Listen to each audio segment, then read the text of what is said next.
think there was a sense that, as you say, he stuck to doing what he wanted, how he heard it in his head, which might not have always been as easy as it could be for other people to listen and interpret. And there was a time, I remember my father telling me, when his mother, John's mother, went to one of the concerts, I think it was a premiere, and said very sort of quietly under her breath, "Oh dear, why couldn't he do something which is just a little bit easier to listen to?" When you're looking at his music, you're always fascinated by just how he manages to make the most memorable thing quite straightforward, quite simple. You know, his statements in that way are ones we will remember.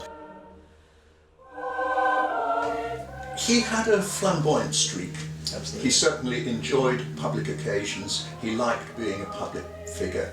He liked driving big fast cars and showing off in a good way. But you could say the same about Franz Liszt or Leonard Bernstein, and that doesn't make their work any the less sincere.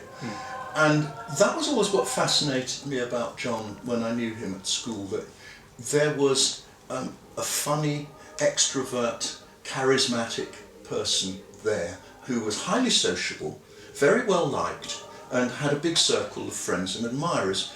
But at the same time, even when he was listening to a story or telling one, you sensed that there was some part of him that was somewhere else, in another realm. And that was, I think, the way we knew that he was going to make a mark in music. I mean, what he wrote, we thought was terrific as teenagers. There are some marvellous icons and other things we can see all the way around, and they've always been here. They have, because my father was Greek Orthodox in his latter years, and he was very much into the religion, just like John was. Any sort of outstanding memories of your uncle? Yes, and actually one extremely recently, and quite sadly in a way, because it was at his memorial concert in Westminster Cathedral. And I was lucky enough to be sat next to the choir whilst they sung The Lamb, which was dedicated to me when I was 3 years old. And it was really quite a beautiful and amazingly emotional moment.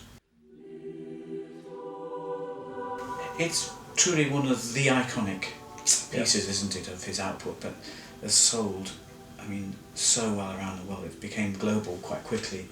And ironically, actually, the words we were talking about earlier are not actually very Christmassy, but it tends to be sung at Christmas time. With that.